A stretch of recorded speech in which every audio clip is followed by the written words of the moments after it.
दिलं त्यानं वसाडाचं रान झालं जी.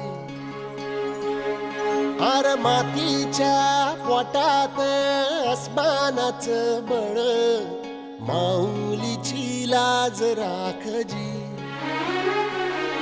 या मिनमिन त्या दिव्याला तू साकड घाल, यात